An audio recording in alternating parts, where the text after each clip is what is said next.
আল্লাহ পাক রব্বুল আলামিনের রাসূল আমাদের নবী আপনার নবী নূর নবী তাকে দেখতেছেন জান্নাতের ভিতরে ফুটফুটে সুন্দর চেহারাওয়ালা একজন ব্যক্তি কুরআনুল কারীম খুলে কত সুন্দরভাবে মধুর কণ্ঠ কুরআন তেলাওয়াত করতেছে রাসূল করিম সাল্লাল্লাহু আলাইহি সাল্লাম জিবরাইলকে ডাক দিয়ে বলেন, হে ভাই জিবরাইল, ও ভাই জিবরাইল, এই মানুষটাকে, এই ব্যক্তিটাকে জান্নাতের মাধ্যমে এত সুন্দর চেহারা, এত সুন্দর করে কুরআন তেলাওয়াত করতেছে। নবী করিম সাল্লাল্লাহু আলাইহি সাল্লাম বলেন, ওই মানুষটা নিশ্চয়ই আমার উম্মত হবে।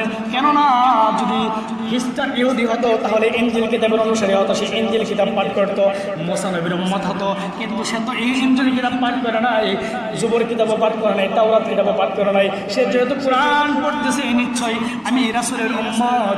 ও ভাই জিবরাইল, এই মানুষটাকে আমার উম্মতের মাধ্যমে এত সুন্দর চেহারাওয়ালা, এত সুন্দর কণ্ঠ, এত সুন্দরভাবে কুরআন তেলাওয়াত করতেছে, ও ভাই জিবরাইল, তার সম্পর্কে আমি জানতে চাই। হযরত জিবরাইল আলাইহিস সালাতু ওয়াস সালাম ডাক দিয়ে বলেন, ইয়া রাসূলুল্লাহ, ইয়া হাবিবাল্লাহ, আল্লাহর নবী,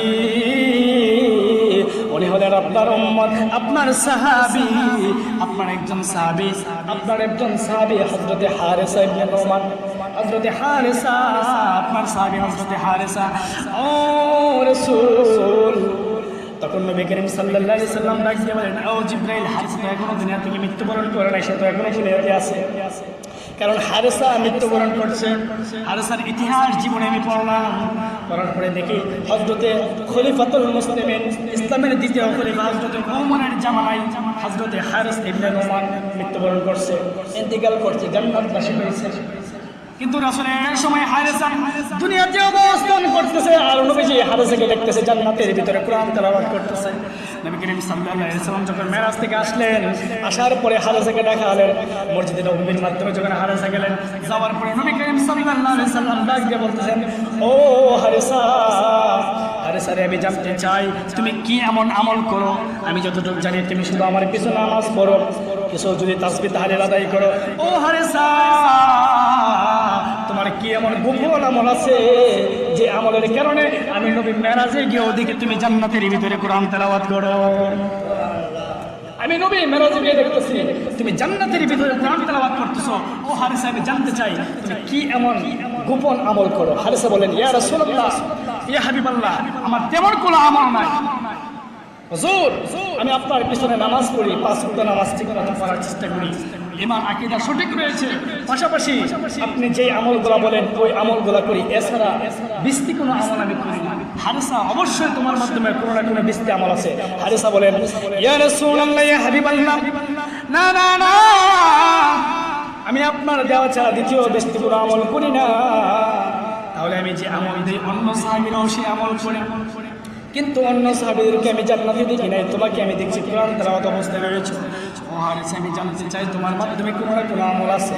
রাসূল করিম সাল্লাল্লাহু আলাইহি সাল্লাম হারিসাকে জিজ্ঞাসা করলো, হারিসা রে, তোমার মা কি এখনো দুনিয়াতে বেঁচে আছে কিনা? হারিসা ডাক দিয়ে বলেন, ইয়া রাসূলুল্লাহ, দুইটা চোখের পানি ছেড়ে দিলেন আর নবীজিকে বলতেছেন, ইয়া রাসূলুল্লাহ, ইয়া হাবিবাল্লাহ, ওগো আল্লাহর নবী, আমার মা অসুস্থ, আমার মা চলাফেরা করতে পারে না, আমার মাকে ধরে ধরে নিয়ে প্রস্রাব করাতে হয়, ধরে ধরে নিয়ে পায়খানা করাতে হয়। আমি আমার মা যতদিন পর্যন্ত অসুস্থ রয়েছি, আমি অনেক সময় মসজিদে নববীতে যাইতে দেরি হয়ে যায়। ইয়া রাসূলুল্লাহ, ইয়া হাবিবাল্লাহ, যখন মা আমাকে অনুমতি দেয় তখন আমি আপনার পিছনে গিয়ে নামাজ আদায় করি। কন্যা সুবহানাল্লাহ। ও নবী,